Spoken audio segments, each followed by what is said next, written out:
con respecto al tema que viene a continuación. ¿Volverá la esclavitud? ¿Afirma Elena de White que volverá la esclavitud en el fin del tiempo? Esa es una de las preguntas que vamos a responder en la siguiente ponencia. Y para eso quiero presentar a quien va a estar moderando, el pastor Abraham Cabezas. Así que, pastor Abraham, bienvenido. Le dejamos entonces el tiempo para que pueda presentar la siguiente ponencia. Un abrazo grande. Pastor Esteban, muy buen día, gusto en poder saludarle y feliz de este tipo de oportunidades que nos ayuda a poder valorar y reconocer cómo los escritos de Ellen White entregan luz para temas del pasado, para temas del futuro y sobre todo para temas totalmente contingentes hoy en nuestro presente.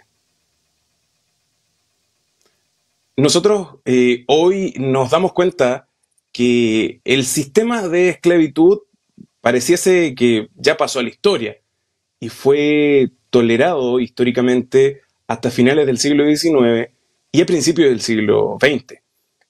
Actualmente hay más de 40 millones de personas que son víctimas de esta llamada esclavitud moderna. Y a pesar de que en 1948 se declara esto de la libertad y las Naciones Unidas en su artículo 4 dice que no puede haber ningún tipo de persona que esté dispuesta a esclavitud, salen algunas interrogantes. Y hoy nuestro doctor Carlos Olivares, que nos acompaña, nos va a ayudar un poco a dilucidar estas disyuntivas. Doctor Carlos, ¿estará usted por ahí? Sí, estoy por acá. Muchas gracias. Es un privilegio estar con ustedes ahora y tener la oportunidad de estar nuevamente. El año pasado también estuve con los hermanos chilenos de Santiago. Así que un privilegio estar. Y también con los hermanos también de Sudamérica, por lo que he escuchado. Hay también gente conectada de otras partes de fuera de Chile. Así que un privilegio estar aquí. Muchas gracias por la invitación. Así es, profesor. Gracias a usted también por su tiempo y por compartir con nosotros su conocimiento, su experiencia, sus estudios. Y justamente esto, que hoy pareciese que la humanidad tiene todas las garantías, no debería haber ningún tipo de violación de derechos humanos, puede que vengan a nuestra mente algunas preguntas. Si es que en algún momento de la historia la esclavitud va a volver a ser legal, o tal vez la esclavitud se va a normalizar como en aquel tiempo. Permítame, profesor, presentar parte de su experiencia académica. Usted es chileno, sé que estudió en el Instituto Profesional Adventista de Chile y también en la Universidad Adventista de Sao Paulo, donde ahí usted se graduó de teología. Pero aparte usted es licenciado en educación en la Universidad de Playa Ancha en Valparaíso, también aquí en nuestro país. Y posee 2 maestrías en teología, una por el Seminario Adventista Latinoamericano en la Universidad Adventista del Plata en Argentina y otra maestría en teología bíblica en la Universidad de Auckland en Nueva Zelanda, donde ahí también usted obtuvo su doctorado en teología con especialidad en el Nuevo Testamento. Vale destacar que usted también trabajó como pastor y ha dedicado su vida a la docencia universitaria, tanto en grado, también en posgrado, como profesor visitante en distintos países de Sudamérica, entre ellos Bolivia, Perú y Argentina, y actualmente usted sirve a la causa de Dios como profesor del Nuevo Testamento en la Universidad de Sao Paulo, en Brasil. ¿Es así, profesor? Así es, así es. Muchas gracias por esa biografía, por ser tan cariñoso en la forma hacia tú lo presentaste. Muchas gracias. Profesor, le damos la bienvenida y usted cuenta con 45 minutos para su ponencia y luego vamos a cerrar con 15 minutos de algunas preguntas y ahí vamos a solicitar su ayuda para que todos nuestros amigos y amigas que envían sus preguntas a través del WhatsApp más 569-7580-5030 puedan enviarlas y al final de la exposición, profesor, vamos a ver si usted nos puede ayudar con alguna de esas preguntas. Así que sin más preámbulo, le damos paso para su exposición que se titula ¿Afirma Ellen White que volverá a la esclavitud en el fin del tiempo? Profesor, el tiempo es suyo. Muchas gracias, Pastor Abraham. Nuevamente es una alegría poder estar con ustedes otra vez y tener el privilegio de poder estar en este simposio. Agradezco a aquellos que a la asociación que me ha invitado otra vez y tener la oportunidad de plantear y conversar este tema, un tema complejo, un tema difícil. Como el pastor Abraham estaba comentando, existe hoy un tipo de esclavitud alrededor del mundo, en lugares no tan lejanos en Sudamérica, de acuerdo a lo que demuestran las estadísticas de las instituciones de derechos humanos. El foco de mi trabajo va a ser un foco particularmente con Elena de White, ¿ok? Entonces no vamos a enfocarnos en el texto bíblico, vamos a enfocarnos en el pensamiento de ella, que es el tema del simposio, ¿no? Y el foco del simposio. Entonces, para hacer aquello, la temática tiene una pregunta, ¿no? Es decir, el título de esta presentación comienza con una pregunta. La pregunta es: ¿afirma Elena de White que volverá la esclavitud en el fin del tiempo? Esa es la pregunta. Y vamos al final, en la conclusión, intentar responder a esa pregunta con un sí, con un no, con una posibilidad, es posible, o entenderlo quizá de una manera un tanto distinta. Creo que eso es esencial. Para lograr aquello tenemos que tener una estrategia, ¿okay? Una estrategia. Y esa estrategia que vamos a usar va a ser la siguiente. Yo voy a estar conversando con ustedes y en algún momento vamos a tener alguna presentación, especialmente por el que el tema de Elena de White requiere que se lean algunos textos que ella plantea. Entonces, también para que quede un poco más claro y en términos pedagógicos, me parece que es mejor para que ustedes me vean la pantalla y después nuevamente me vean. Ahora, lo que voy a hacer primero es conversar un poco acerca de qué estrategia voy a tomar, además de la forma en que se puede llegar a esta conclusión, a la conclusión que vamos a llegar al final. Además de eso, vamos a hablar un poco acerca del menú, es decir, lo que ustedes esperan como tabla de contenidos de esta temática. Primero, vamos a hablar acerca de las primeras visiones de Elena de White, del año 1847 hasta el año 1858. Vamos a englobarlas en un grupo, que es lo que dice ella respecto a la esclavitud en el fin del tiempo. Después hablaremos acerca del Gran Conflicto, del libro del Gran Conflicto, en la edición 1888. Voy a comentar eso después un poco. Y después vamos a comentar acerca de algunos cuestionamientos postmodernos o modernos que puedan surgir frente a lo que Elena de White esté planteando dentro de la revelación que ella nos está dando. Porque alguien puede cuestionar y decir, ¿pero cómo es posible que esto ocurra? Bueno, vamos a plantear quizá unas 2 o 3 alternativas que uno podría entender que en realidad ese cuestionamiento es un cuestionamiento mucho más romántico que real, en particular cuando pensamos en lo que está ocurriendo dentro del presente. Entonces, en términos de la estrategia de lectura que vamos a hacer, quizá les voy a comentar algo. Muchas veces alguien quiere estudiar Elena de White y quiere plantear lo que Elena de White dice, y dice, ok, yo voy a estudiar esta temática, y toman un tema, okay, un tema. Es importante seguir una estrategia, que es lo que en términos cierto de la educación se llama metodología. Okay. ¿Qué metodología voy a tomar? Entonces, lo que yo hice acá y lo que yo recomiendo también que se haga es lo siguiente. En primer lugar, lo que vamos a hacer es un estudio bibliográfico. Vamos a estudiar documentos de Elena de White. Entonces, existen software de Elena de White, ¿no? Alguien coloca una palabra y piensa, wow, esto es lo que dice. Pero la verdad es que tenemos que primero verlo en términos del tiempo. Cuando ella lo dijo primero, y para ver cómo ese pensamiento se mantiene a través del tiempo. Y obviamente si hay un contexto en el cual se pueda hacer aquello. Entonces, primera cosa, siempre pensemos en las declaraciones de ella, todo lo que ella dijo, y veamos cómo lo dice a través del tiempo. Eso es lo que vamos a hacer hoy día. En segundo lugar, una cuestión de terminología. Por ejemplo, vamos a hablar acerca de la esclavitud. Entonces, bueno, buscar la palabra esclavo, esclavizar, esclavitud, servidumbre, y que se entiende también por la palabra esclavo. ¿Por qué? Porque cuando vamos al escrito de Elena de White nos vamos a encontrar, por ejemplo, que ella va a hablar acerca de la esclavitud en términos del pecado, siguiendo y emulando al apóstol Pablo. El apóstol Pablo, ¿cierto?, habla que somos esclavos de Cristo o esclavos del pecado, etc. Entonces, creo que tenemos que tener en consideración también aquello. Es dejar, pueden aparecer ciertos 5.000 referencias sobre la palabra esclavo, esclavitud, esclavizar como verbo o servidumbre, pero tenemos que definirlas, es decir, ¿qué entendemos por esclavo? Entonces, en esta presentación, lo que se entiende por esclavo es aquella persona que ha perdido su libertad de escoger y decidir a dónde ir porque alguien la ha sometido. Es decir, esa persona no tiene la capacidad para poder pensar o optar por una mejor vida o salir de ese antro lugar en el cual está ahí sometida. Entonces creo que si pensamos en la esclavitud en términos de opuesto de libertad, queda mucho más claro.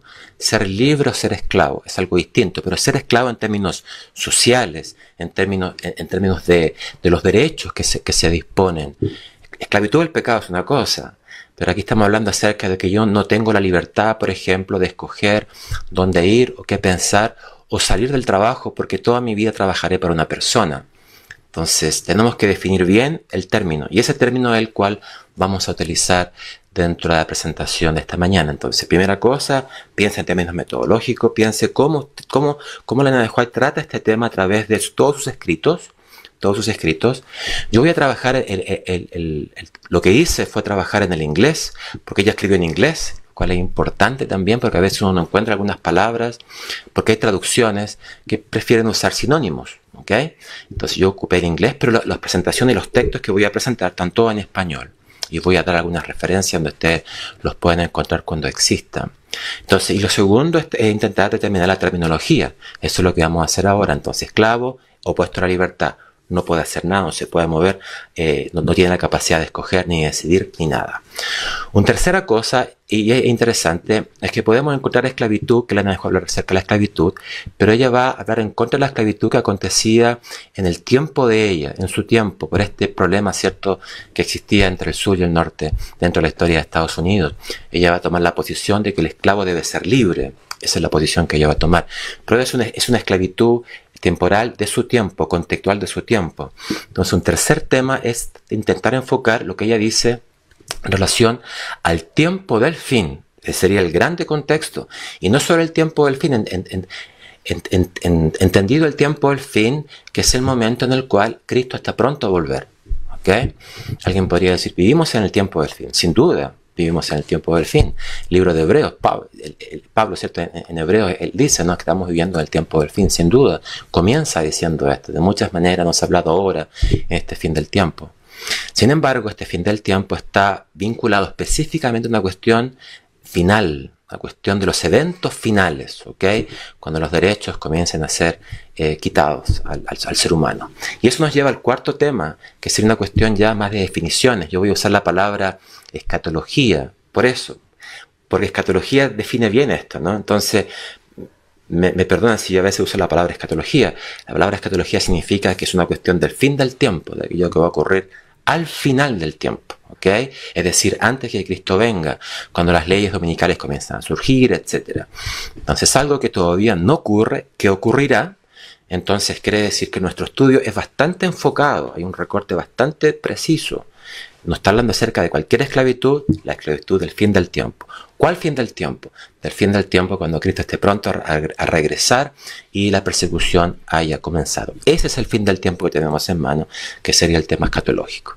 Entonces, con este preámbulo un tanto largo, para que quedara claro lo que vamos a conversar, vamos a avanzar y vamos a centrarnos ahora en estas primeras visiones. Entonces yo voy a pedir para que la pantalla, ¿cierto?, pueda ser compartida y yo voy a comenzar, ¿cierto?, a dialogar con ustedes referente a esta temática.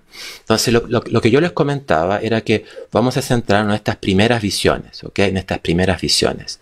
Y la fecha, con este recorte que yo les comentaba, lo que ella dice entre los años 1847 y 1858. Es interesante que ella no habla mucho acerca de esta temática.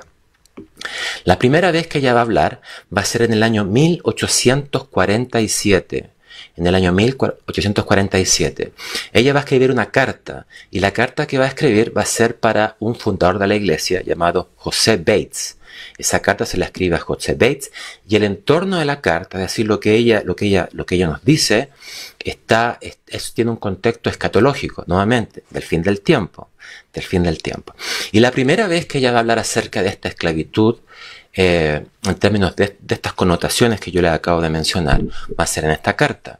Entonces yo voy a comentar aquí lo que ella escribió. Dice que Elena de White vio al piadoso esclavo. Entonces quiero que ustedes pongan atención a esto. Ella está definiendo al esclavo que ella ve. No es cualquier esclavo. ella dice que el enfoque está en este esclavo piadoso. Primera cosa, ¿ok? Un esclavo piadoso. Dice, al piadoso esclavo levantarse en triunfal victoria y desligarse de las cadenas que lo ataban, mientras que su malvado dueño, miren, y esto es interesante, quiere decir que habrá un tipo, ¿cierto? Y está hablando acerca de un tipo de esclavitud, donde habrá un dueño y un esclavo, muy similar a una cuestión que no fue abolida hace mucho tiempo dentro de América, ¿no? Aquí en Brasil, no fue abolido hace mucho tiempo. Quedaba confuso, sin saber qué hacer, porque los impíos no podían comprender las palabras que emitía la voz de Dios. Entonces, eso es interesante pensar en esta primera vez que ella nos habla y nos menciona que dentro del fin del tiempo existirá esclavitud. Ahora, este tipo de esclavitud está vinculada al contexto de ella. Entonces, algunos creen, y es posible, que esta es una suerte de profecía condicional, es decir, que si seguían haciendo aquello, iba a pasar esto con ellos, ¿no? Pero si se arrepentían, no pasaría con ellos. Podría ser que esta primera lectura, esta primera visión, este primer texto tenga relación con eso. Sin embargo, lo que llama más la atención de esta cita es lo siguiente, que está hablando acerca de levantarse en triunfal victoria. Y el contexto nos va a hablar que el contexto es un contexto escatológico. Ahora, esta visión de 1847 fue colocada, ¿cierto?, en 2 libros, fue insertada, fue publicada en dos folletos. En este primer folleto del año 1847, editado por Jaime White, por el esposo de Elena de White, y en un segundo, ¿cierto?, publicado por Elena de White, del año 1851, el cual ustedes pueden encontrar en español en el libro Primeros Escritos, ¿ok? Ahí ya el nombre los dice, Primeros Escritos. Y en este Primeros Escritos ustedes pueden encontrar esto que yo les he comentado, dentro de estas 2 visiones, ¿no? Estas 2 visiones. Sin embargo, Elena de White estas mismas palabras las va a usar después en un libro que va a comenzar a crecer, que es el libro Dones Espirituales, que está aquí presente, del año 1858, el tomo 1. Ella va a incluir esta cuestión del esclavo, ¿ok? Ella va a expandir un poco más y el contexto ahora nos va a permitir entender lo que ella quiso decir en el año 1847. Pensemos que nosotros tenemos que entender la revelación en términos de algo que muchas veces no se entiende al comienzo y después se va expandiendo para que quede muchísimo más claro. Entonces, vamos a dar una lectura a esa cuestión. Dentro de esa lectura podemos decir lo siguiente. En este libro que le acabo de mencionar, que sería Dones Espirituales, que está presente acá, Dones Espirituales, del año 1858, tomo 1, en un capítulo llamado Los Pecados de Babilonia, que tiene un contexto totalmente escatológico, ¿ok? Ella va a decir lo siguiente, ampliando mucho más esta visión de 1847. Dice que el dueño de un esclavo, entonces, tendrá que responder por el alma del esclavo a quien mantuvo en la ignorancia. Entonces, es interesante. Lo que ella va a decir dentro de esta visión es que el esclavo que se mantuvo ignorante, sin poder leer, sin poder escribir, totalmente desasociado de la realidad, el que va a tener que responder por los pecados de él va a ser el dueño. Por eso al final va a decir, los pecados del esclavo serán castigados. Eso es interesante, lo que dice más adelante. Los pecados del esclavo serán castigados en el amo. Es decir, aquello que el esclavo no podría ser juzgado porque era ignorante, él no sabía lo que estaba ocurriendo, era una persona que fue mantenida totalmente en la ignorancia, sin ni siquiera poder escuchar la voluntad de Dios. Los pecados de ese esclavo van a ser castigados en el amo. Entonces es una primera noción que uno podría tener en mente, especialmente con este título sugestivo de este Spiritual Gifts, de dones espirituales, que serían los pecados de Babilonia. Ahora, pensando ahora en cómo este contexto aún continúa ampliando. En este mismo libro, estamos en el mismo libro, todavía en el tomo 1, en el año 1858, todavía estamos en el mismo año, en otro capítulo ahora, ella va a continuar expandiendo esto. Es decir, que nuestra visión no puede ser una visión que simplemente se englobe en un solo texto o una sola cita, sino que tenemos que ver el contexto el contexto de esa cita, el contexto del libro y el contexto de Elena de White en términos completos. Y lo que ella va a decir en el fuerte clamor, este sería el título de este libro, de este capítulo, el fuerte clamor, nuevamente un contexto totalmente escatológico, que tiene que ver con el pueblo de Dios predicando en el fin del tiempo, que Babilonia ha caído y que sal de ella pueblo mío, etc. Y que los justos comienzan a ser perseguidos. Dice que en el llamamiento final llega a oídos de los que ella describe como pobres o infelices esclavos. Es interesante porque en la declaración de 1847 ella habla acerca del esclavo piadoso, o del piadoso esclavo. Ese sería el contexto el cual estamos presentando ahora.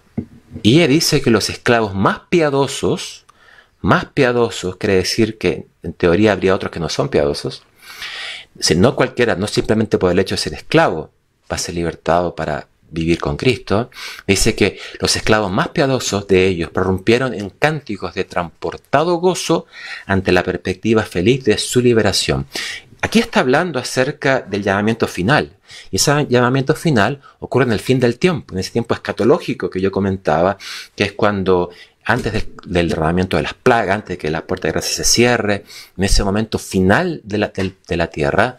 Quiere decir entonces que Elena de White está sugiriendo, nos está diciendo en esta visión que ella está teniendo, que comenzó en el año 1847, pero en 1858 continúa expandiendo, que habrá algún tipo de esclavitud en el fin del tiempo. Habrá un dueño y habrá un esclavo. Estos dos elementos, cierto, que comentamos al comienzo en términos de la terminología para entender esta cuestión. Vamos a avanzar ahora para ver ahora el contexto de cómo esto, cierto, se va entendiendo. Para eso voy a pedir que separe la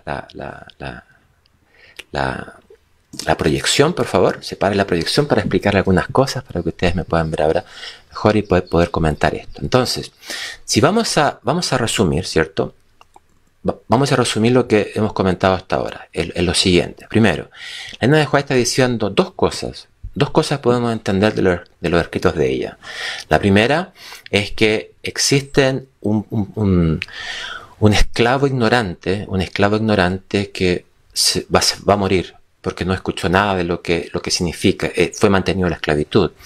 Elena de White nos comenta en el contexto que por una cuestión de amor, de cariño, ¿no? De cariño, ese esclavo no va a vivir la vida eterna.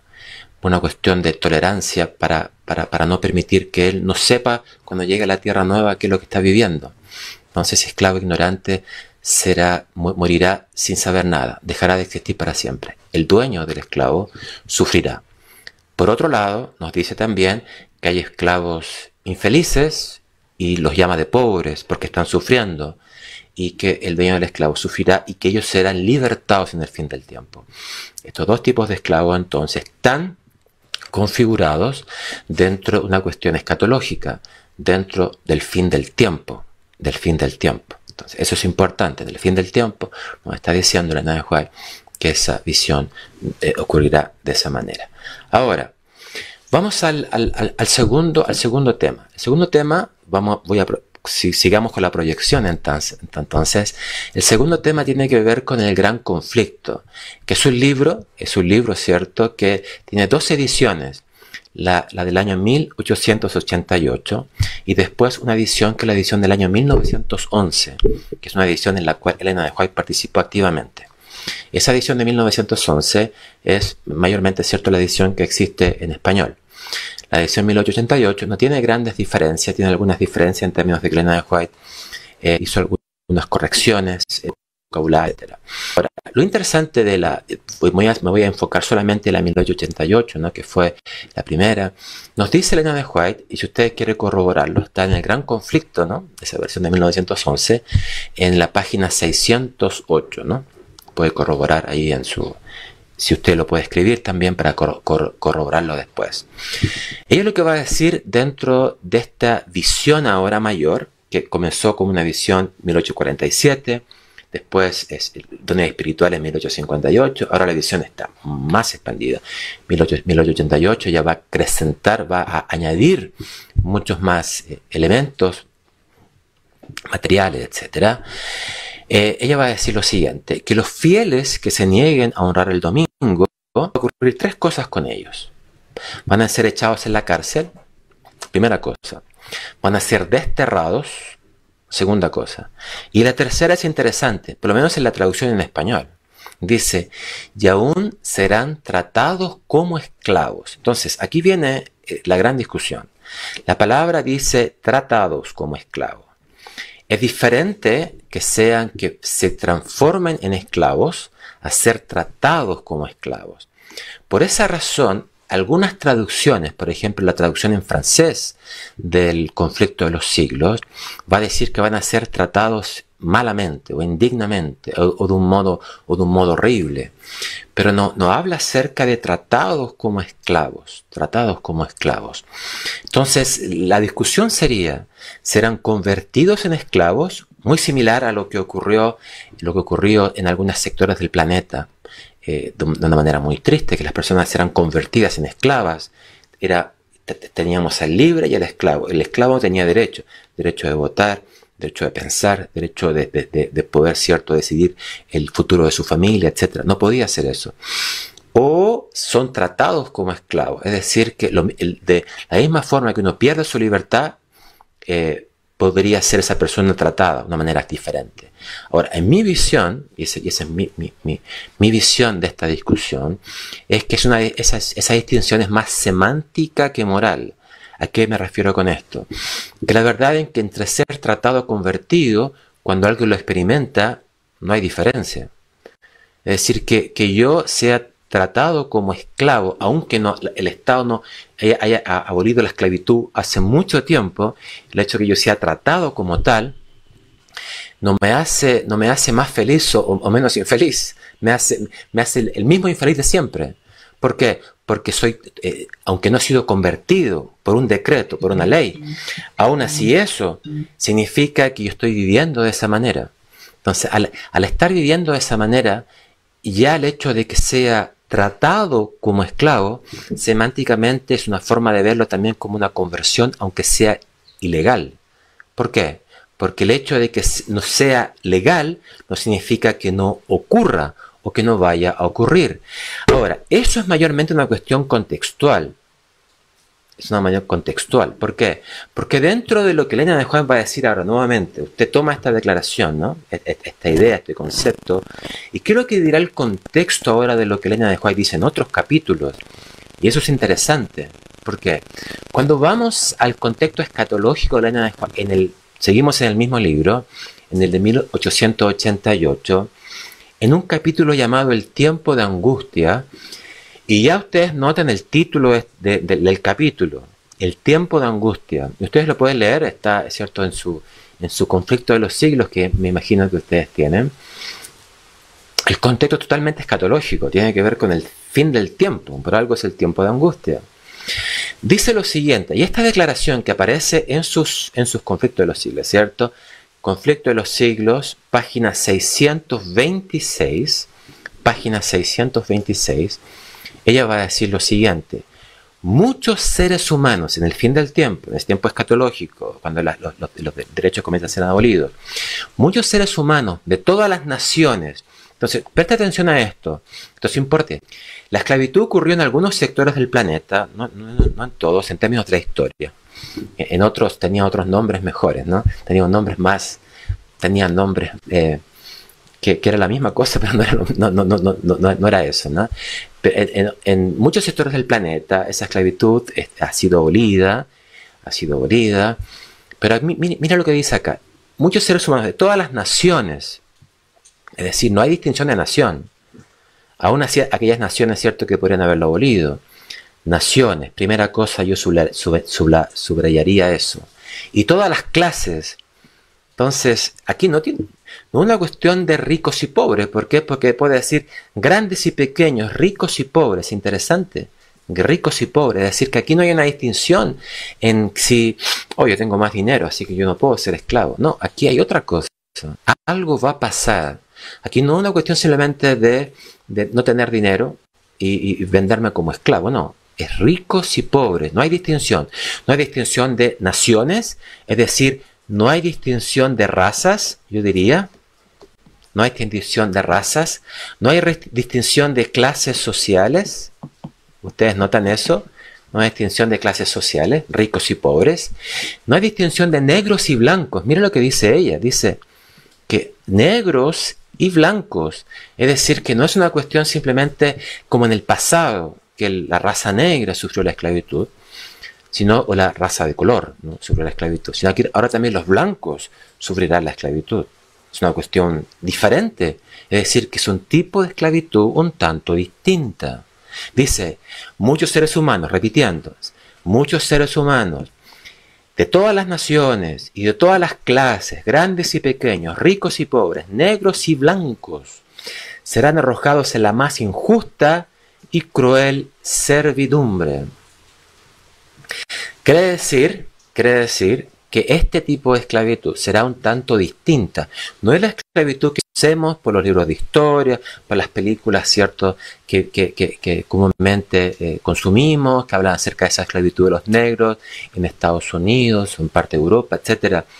No, es diferente esa esclavitud. Y es diferente esa esclavitud por varias cuestiones. Una tiene que ver, lo que decía antes, y esa cuestión de ser tratados como esclavos, tiene que ver con guardar el sábado, por ser fiel en el sábado, por no guardar el domingo, primera cosa. Segundo, tiene que ver, no es una cuestión racial, la raza no importa. Tercero, no tiene que ver con si soy rico o pobre, la clase social no importa. Y de hecho, esa cuestión racial ahora incluye hasta los blancos, que aquellos que en el pasado eran los que promovían esto. Ahora, dentro del contexto de lo que ella dice, esta declaración, esto es interesante, porque en esta página 626, página 626, lo que ella va a decir es muy interesante, porque nos da el contexto de por qué esto ocurre. Esto es lo que nos interesa. ¿Por qué esto ocurre? Dice, cuando el decreto promulgado por los diversos príncipes y dignatarios de la cristiandad, entonces habla de un decreto, contra los que observan los mandamientos, suspenda la protección y las garantías del gobierno y los abandone a los que tratan de aniquilarlos, el pueblo de Dios subirá a las ciudades y de los pueblos y se unirán en grupos, etcétera, y etcétera, y etcétera. Se unirán en los desiertos. ¿Cuál es el contexto? El contexto es el fin del tiempo. ¿Cuál es el contexto? El contexto es la imposición forzada de un día que no es el día de reposo. ¿Cuál es el contexto? El contexto es que se suspenden ciertas protecciones y garantías que los gobiernos dan para ciertas personas. Ese es el contexto. Es un contexto final, donde la esclavitud volvería, donde no habría cierta diferencia entre razas, de que esa esclavitud volvería nuevamente. Voy a pedir ahora para que la pantalla, para que la transmisión, para que mi presentación termine, por favor, voy a pedir aquello para que la presentación termine y para comentar algunas cosas sobre esto, para ir viendo, ¿cierto?, lo que hemos aprendido hasta ahora. ¿Qué hemos aprendido hasta ahora? Hemos aprendido lo siguiente. En primer lugar, vemos que hay una visión de Elena de White al principio, en sus primeras visiones, donde ella ve el dueño y el esclavo. Hay un esclavo que se pierde, aquel que no conoce nada, aquel que nunca conoció nada, que nunca escuchó nada, él se va a perder, y que los pecados, ¿cierto?, caen sobre el esclavo. Él se pierde en el sentido de que él es destruido, y aquel esclavo y piadoso, aquel esclavo que sabe, aquel que se comprometió, aquel esclavo que inteligentemente, ¿cierto?, siguió y que está sufriendo, él va a ser liberado en el fin del tiempo. Esas son las primeras declaraciones de Elena de White. Esto después es expandido, ya en términos escatológicos, en términos del fin del tiempo. Elena de White va a presentar algunas cosas. Una de ellas es que por causa de la imposición, ¿cierto?, por ser leal al sábado, algunos serán esclavizados. Y esa esclavitud finalmente no tiene distinción de raza, de nada. ¿Ok? Ahora, pensando en eso, la respuesta que podríamos dar hasta ahora de la pregunta, ¿no?, afirma Elena de White que volverá a la esclavitud. La respuesta tiene que ser una respuesta un tanto distinta a la que uno esperaría. Si la respuesta volverá a la esclavitud de la misma forma como existía en el tiempo de los Estados Unidos, que aparece en las películas, algunas partes de acá de Sudamérica, la respuesta sería sí y no. sí y no. ¿En qué sentido sí y no? ¿Por qué? Porque eso que vemos, que se ve en las películas y que ustedes saben al leer la historia, no hacía distinción de razas. Era una raza solamente la que imponía su cultura, su poder, su color encima de otra. Ahora sería distinto. Segunda cuestión, será distinto a eso que ocurrió en el pasado. ¿Por qué? Porque ahora no tiene que ver con usurpar o someter a un pueblo. Ahora es una cuestión de lealtad ideológica al Dios verdadero. Recordemos que la esclavitud del pasado era dada por cristianos, ¿no? Algo muy triste de reconocer. Los cristianos eran aquellos que imponían la esclavitud. Acá será lo mismo, pero será no contra paganos. Acá será contra cristianos también. Entonces, lo que nos puede llevar a pensar esto es lo siguiente, y aquí yo quería ya ir finalizando mi presentación, es lo siguiente. Puede haber algunos que entiendan cuestionar esto y decir, pero es imposible que esto ocurra. ¿Cómo es posible que esto ocurra si hoy día existe libertad y derechos humanos?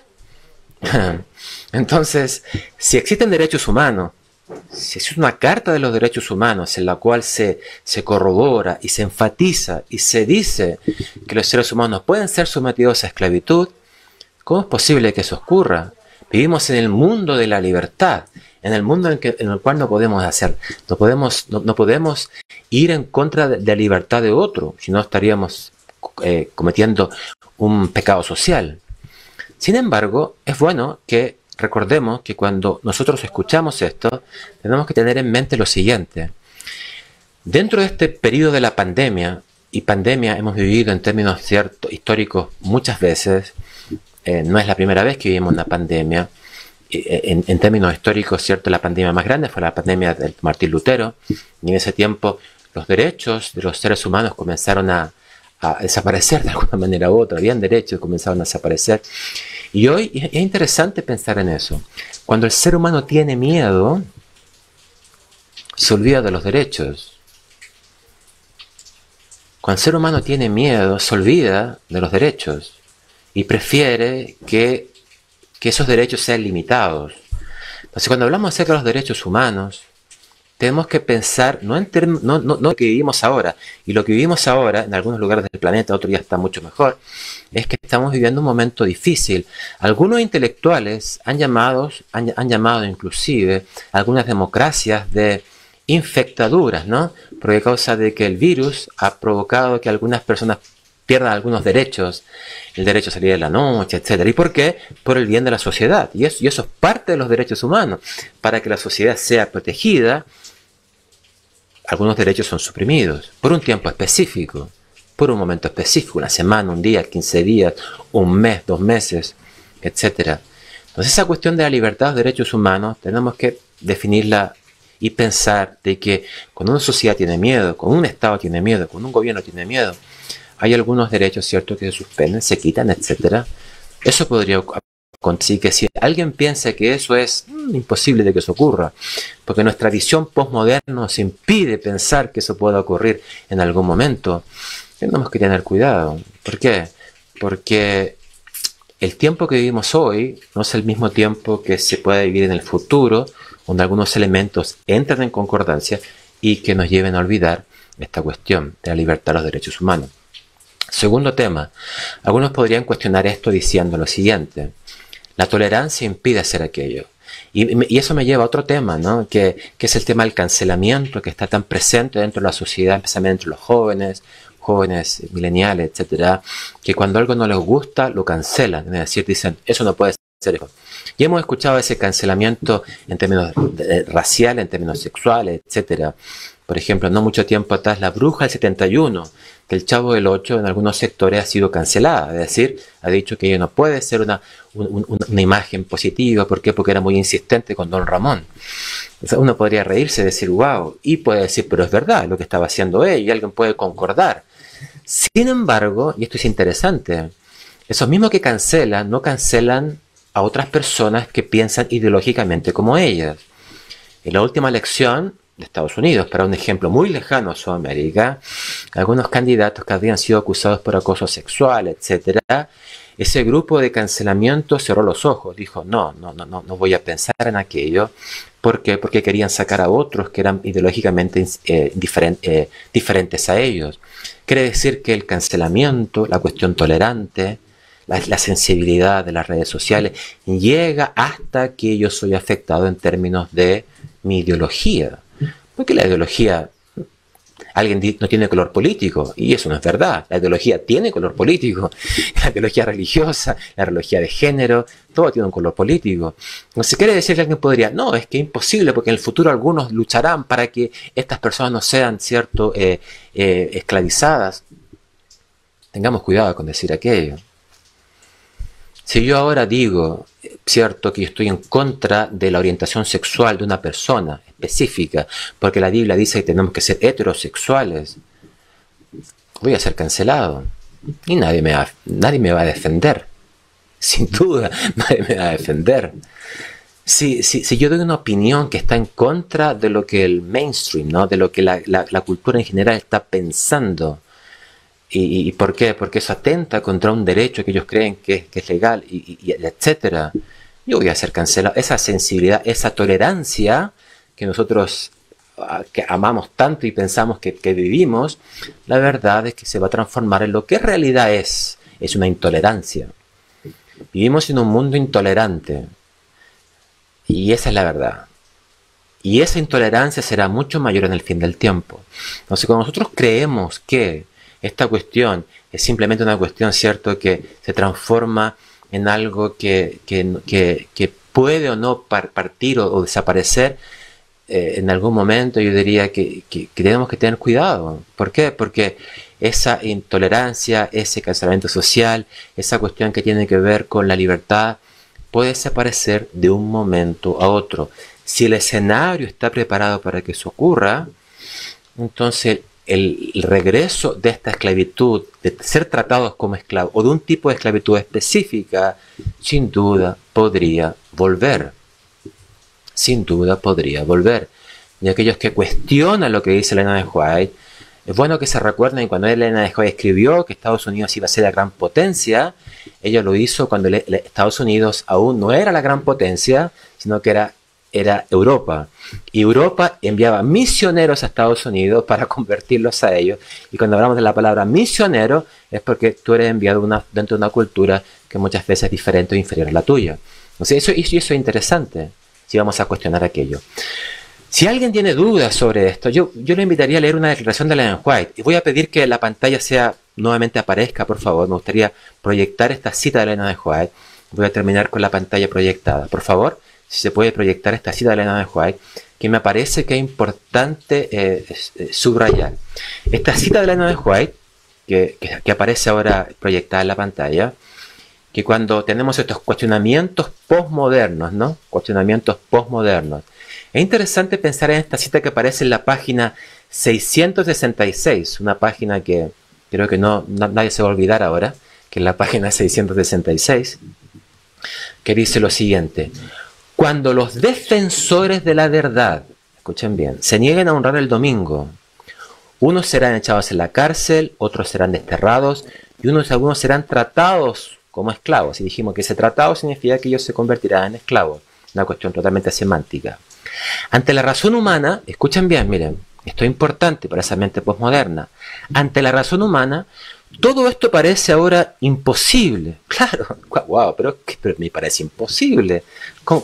Todo lo avanzado que está la sociedad, la cultura, me parece imposible.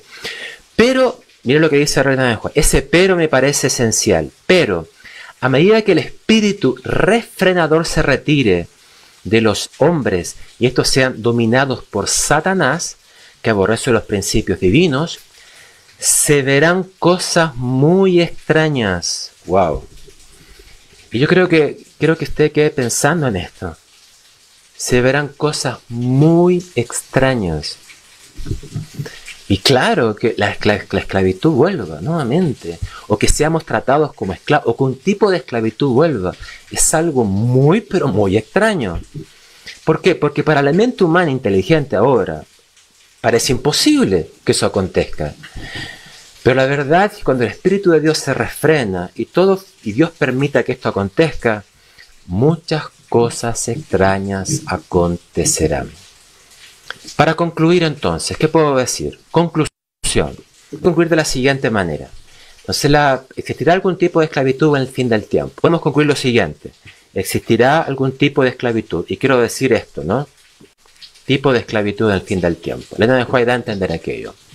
Existirá algún tipo de esclavitud en el fin del tiempo. Precisamente qué tipo será la misma, ¿cierto? De Estados Unidos, seremos tratados como esclavos, nuestros derechos será una cuestión que simplemente en algunos lugares serán los derechos quitados, o serán leyes que pues, seremos tratados como esclavos. Es algo difícil de definir, pero lo que podemos saber es que ese tipo de esclavitud surgirá en el tiempo del fin.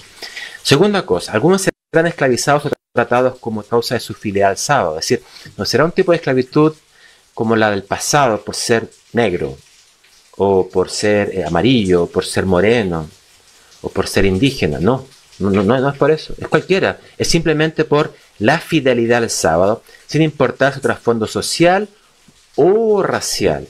Eso es importante. Entonces, si respondiéramos la pregunta, ¿afirma Elena de White que él volverá a la esclavitud en el fin del tiempo?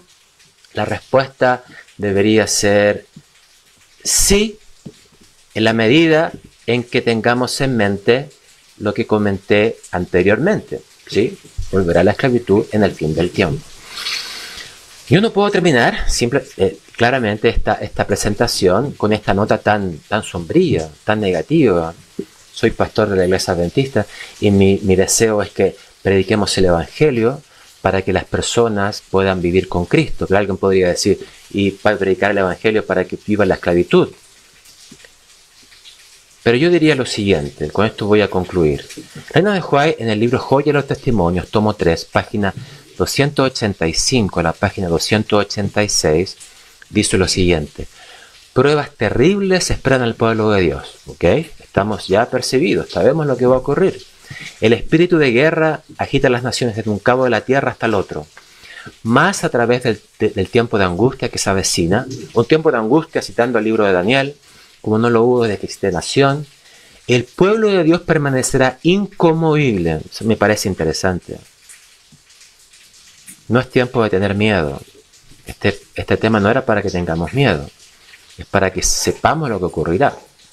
Satanás y su ejército, termina diciendo ella, no podrán destruirlo, porque ángeles poderosos lo protegerán. Entonces me parece que esto es esencial. Amigos, amigas, hermanos, hermanas, tengamos siempre en mente aquello. Es verdad, fin del tiempo, volverá la esclavitud. Muchos serán tratados como esclavos. Muchos fieles, por ser fiel al sábado, serán tratados como esclavos. Pero a pesar de esto, nuestra esperanza está en la venida de Cristo. Y nuestra esperanza es que seremos protegidos. Que Dios les bendiga y muchas gracias por haber escuchado o haber visto este programa. Gracias. Profesor Carlos, le damos las gracias por su exposición, por la línea temática que hoy usted expuso y sobre todo por esta aproximación final. Es verdad que estos temas llaman mucho la atención.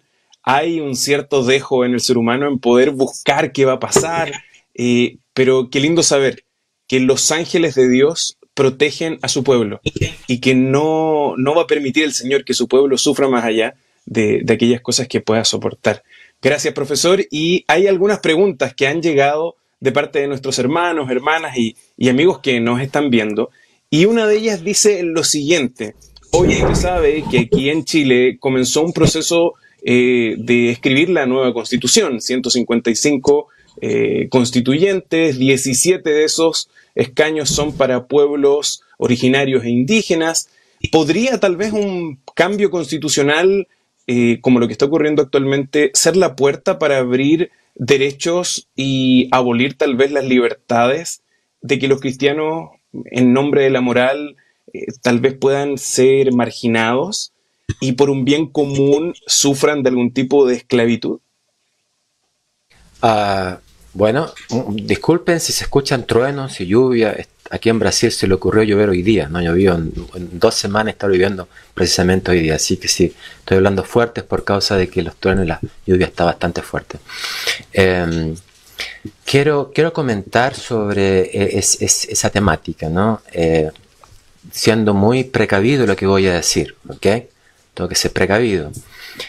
Yo fui misionero en Bolivia, un país cierto al cual respeto y en el cual mi hijo tuvo parte de su vida ahí, ¿no? Mi hijo tuvo parte de su vida en Bolivia.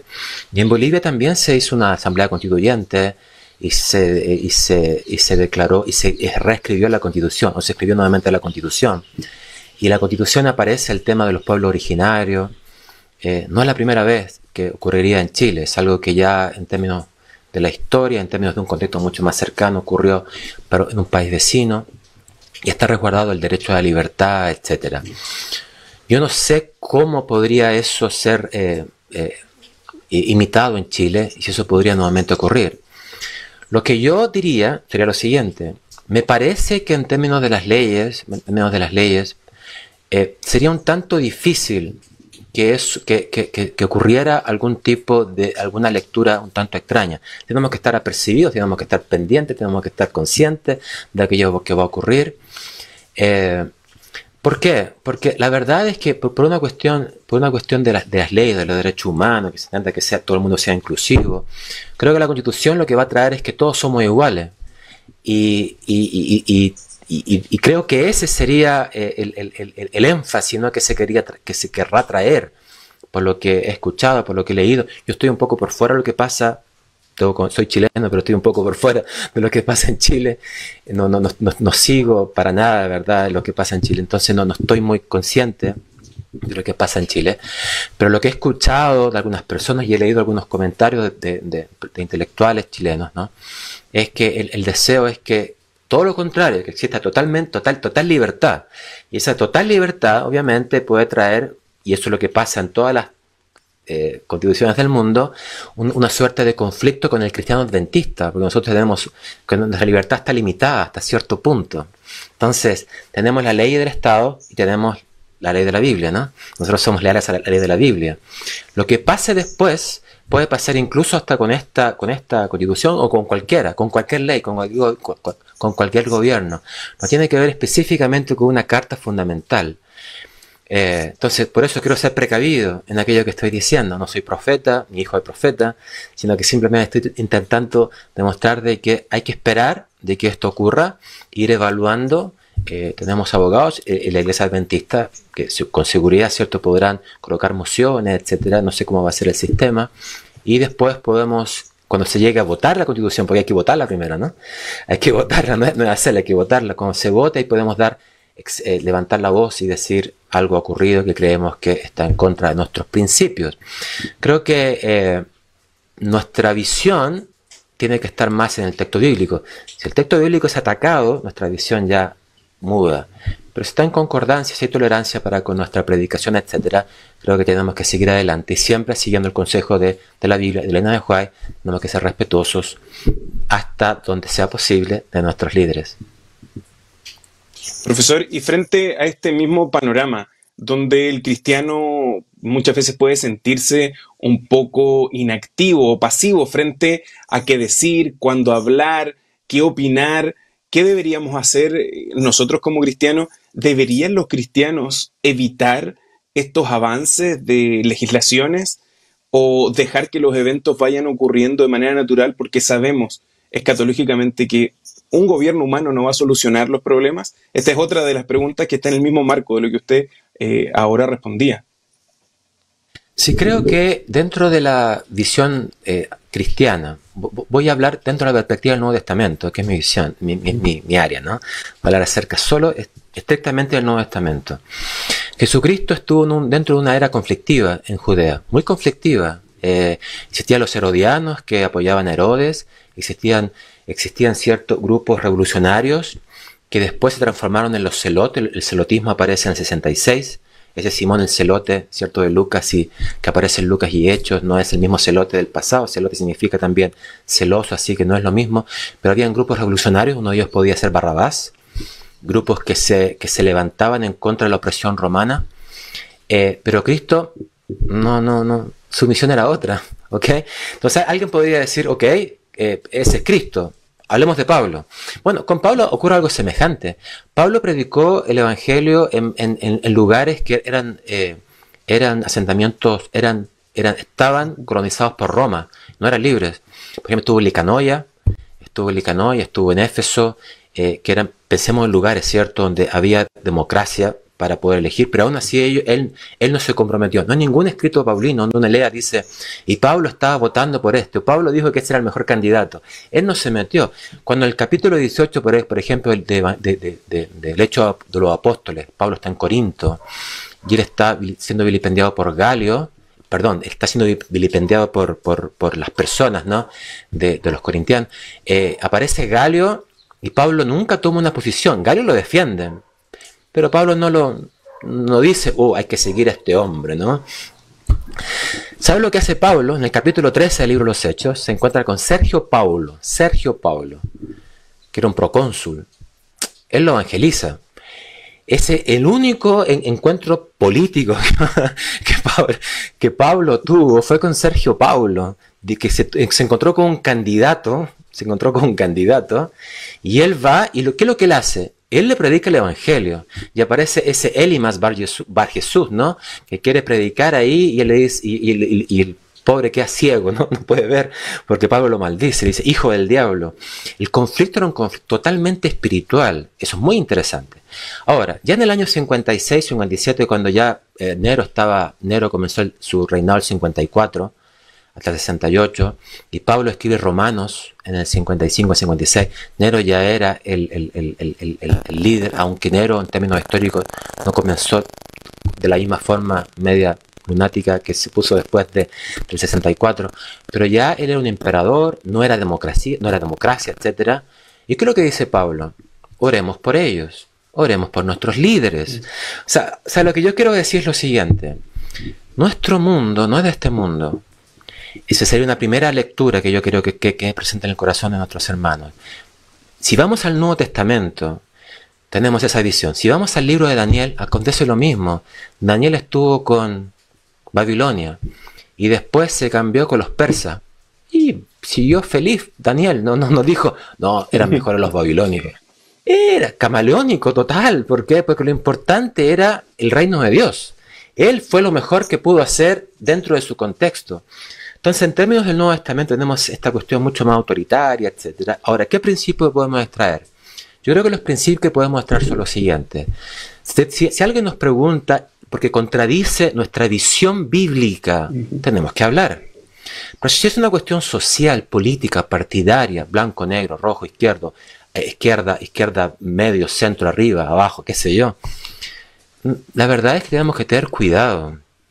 Si alguien me dice, oye, van a legislar que el domingo sea el día de reposo, yo levanto mi voz, sin duda. O que el aborto, ¿cierto? Tiene, como pasó, ¿no? El aborto, ¿no? Yo voy a levantar mi voz, voy a decir, ¿y por qué tiene que ocurrir aquello?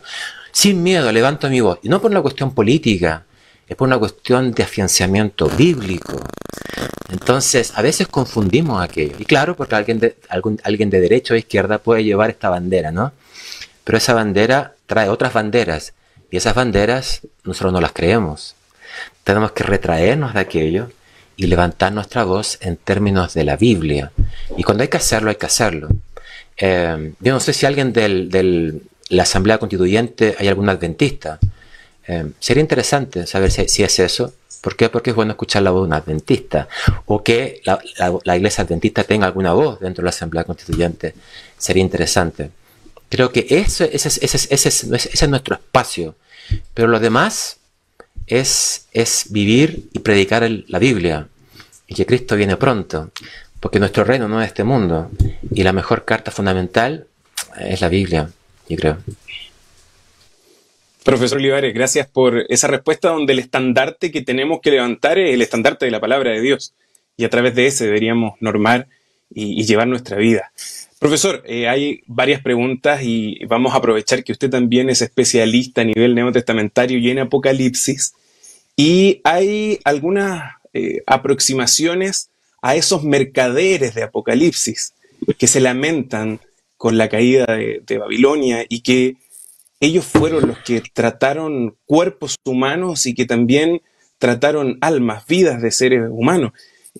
¿podría tal vez el cristianismo o nosotros mismos como iglesia o como cristianos actuar como aquellos mercaderes que trataban esclavos en esta lógica que usted explicaba, que no tiene que ver con la esclavitud que tal vez se ve en la literatura, en el arte, en el cine, en la historia, no más desde de una visión de tratos más que de la figura de la esclavitud? ¿Podría el cristianismo caer en alguna de esas acciones?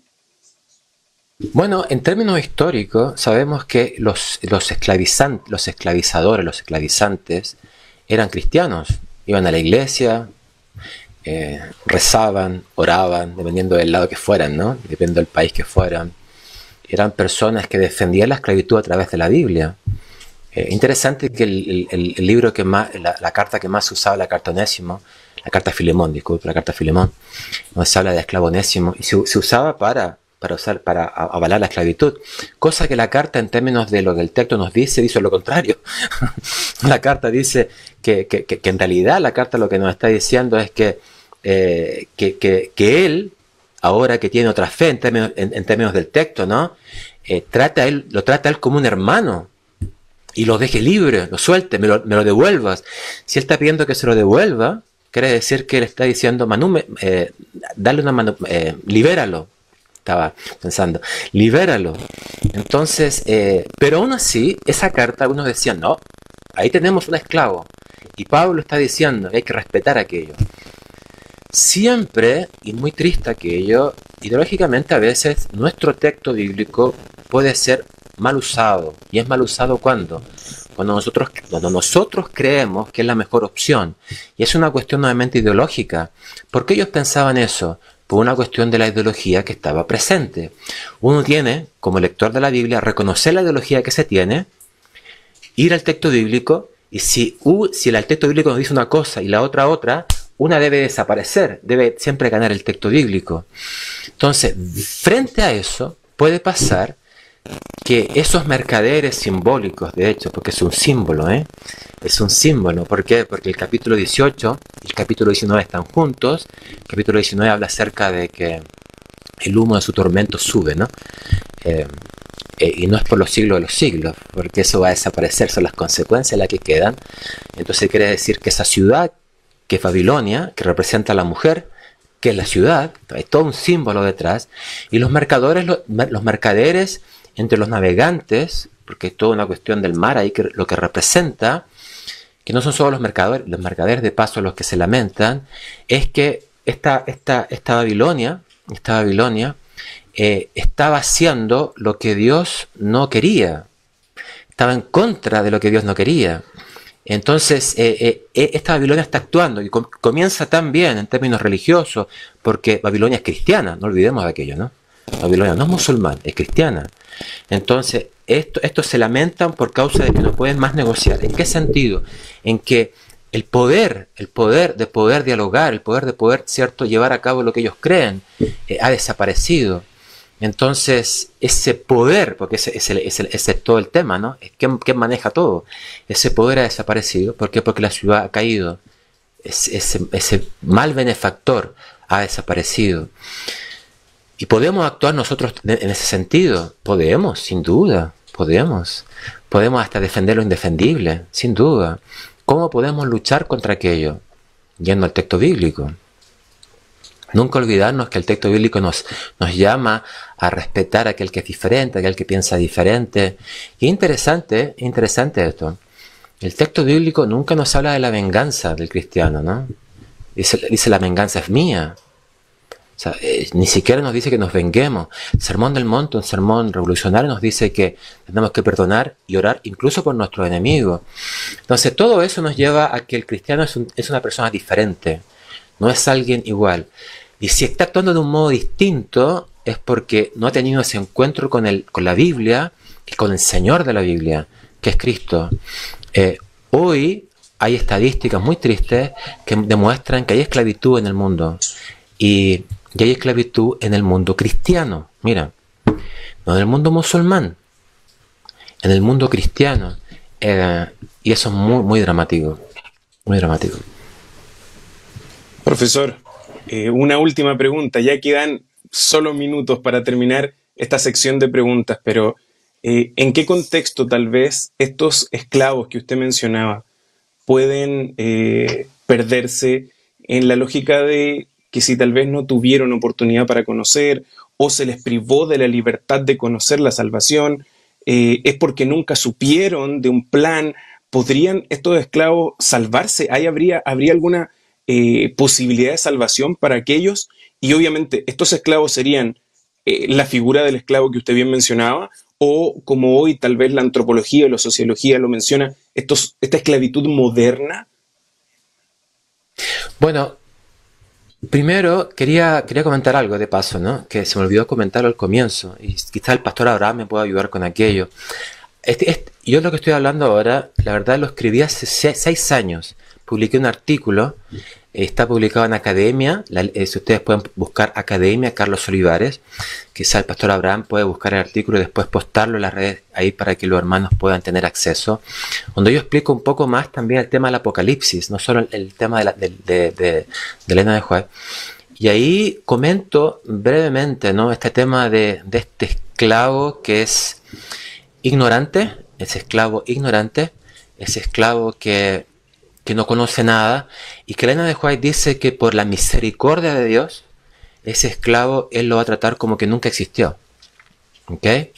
Ahora, ese esclavo no tuvo acceso a nada, a nada. ¿Por qué? Porque el esclavo, pensemos dentro del contexto de Elena de White, el contexto del tiempo del fin, de que habrá personas que podían nacer hasta la esclavitud, son tratados como esclavos, no saben leer, no saben escribir, conoce un poco el lenguaje, no tienen acceso. Ahora, por ejemplo, alguien podría decir, sí, pero ahora alguien puede escuchar la radio, la televisión y puede convertirse, sin duda.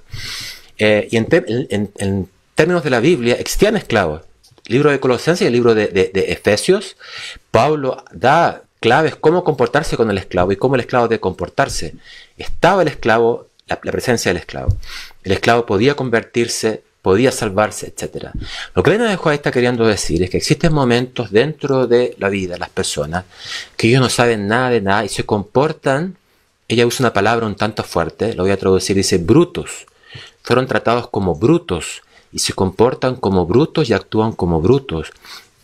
Significa eso que son como animales, ella dice, como animales. O sea, no son seres humanos. Quien va a pagar por no haber permitido que ese esclavo no escuchara nada es el dueño del esclavo. Él va a pagar las consecuencias. Y ahora, ¿por qué es esto? Bueno, existe toda una especulación de por qué esta declaración es dada. Elena de White podría haberse retractado de decir esto, pero ella lo dijo, ella lo escribió. Así que tenemos que lidiar con esto, ¿no? Ella no lo repite más, ¿sí? Por eso es interesante ver que es una declaración que ocurre en un momento y que después, a través de los escritos de Elena de White desaparece, pero queda presente y tenemos que enfocarla y intentar entenderla. Algunos especulan que esto significa, porque Elena de White en otros momentos va a entender esto también, en otros contextos, es que muchas veces nosotros creemos que la persona, ¿cierto? Ella podría tener un derecho, una lectura muy postmoderna, ¿no? Tiene que salvarse, etc. Pero esa persona no sabe lo que está viviendo. Está al nivel, infelizmente, como un animal. No entiende. Y si es redimida y lleva al cielo, no podrá disfrutar aquello que perdió, porque no disfrutar aquello malo que tenía, ¿no?, del mundo que vivió ahora, por causa de que nunca lo entendió de esa manera. Pensó que ese era su mundo. Entonces, en términos de la misericordia de Dios, esas personas que no tienen razón, ella incluso la describe de esa manera, que no tienen razón, no piensan por sí mismas, esas personas, cierto, es mejor que desaparezcan. Sin embargo, también habla acerca del esclavo piadoso, aquel esclavo que escuchó, aquel esclavo que se desarrolló, aquel esclavo que comenzó a crecer. Ese era un esclavo distinto. Entonces, creo que tenemos que hacer una distinción entre esos grupos, que me parece que ella se enfoca, dentro de una lectura global, en el esclavo piadoso. Esa declaración aparece una vez y es algo que dejemos mejor dentro de lo que Dios dirá en algún momento cuando Él regrese y podremos preguntarle. Pero ¿eso podría ocurrir ahora? Podría, si esos elementos que he mencionado se repiten. Profesor, muchas gracias, y informemos que ahí ya el equipo técnico tiene su artículo que se titula Esclavitud en el tiempo del fin, un análisis de los escritos de Ellen White y el Apocalipsis. Así que ahí se va a compartir también con todos nuestros amigos y amigas que nos están viendo. Y profesor, solo permítame una última pregunta. Hoy vemos que las plataformas están llenas de mucha exposición del Apocalipsis, mucha exposición del tiempo del fin, y también hay mucho alarmismo, mucha especulación y siempre un dejo de conspiración detrás de esto.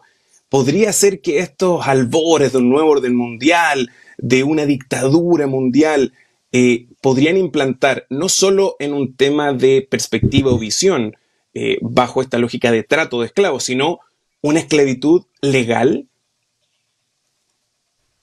Bueno, podría existir una esclavitud legal, sin duda. Nunca hay que decir que no, porque la ley puede mudar. Sin embargo, tenemos que ser precavidos, nuevamente, ¿no? ¿Por qué? Porque no sabemos lo que viene en el futuro. Yo siempre intento transmitirlo a mis estudiantes, ¿no? y a los hermanos donde me invitan a predicar o a hablar aquí en Brasil.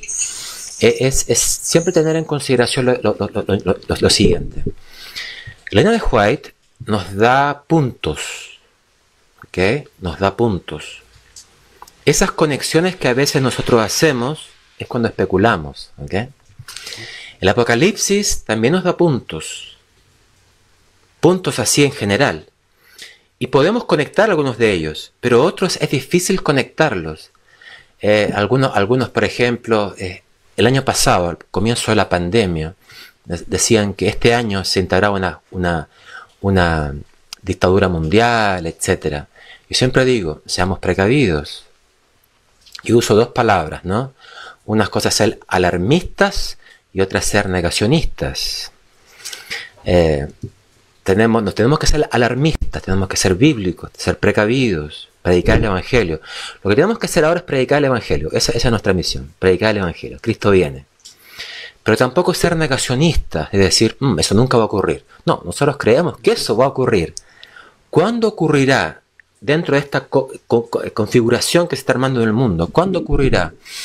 Bueno, tenemos que tener paciencia para aquello. Tenemos que leer Segunda de Pedro. Tenemos que tener paciencia para aquello. Es decir, saber de que esto va a ocurrir. Tenemos que amar a nuestros enemigos, amar a aquellos que piensan distinto, amar a aquellos que nos van a perseguir, amar a aquellos que van a intolerar el día falso de reposo, amar a ellos, predicarle aquello. Pero no seguir un alarmismo.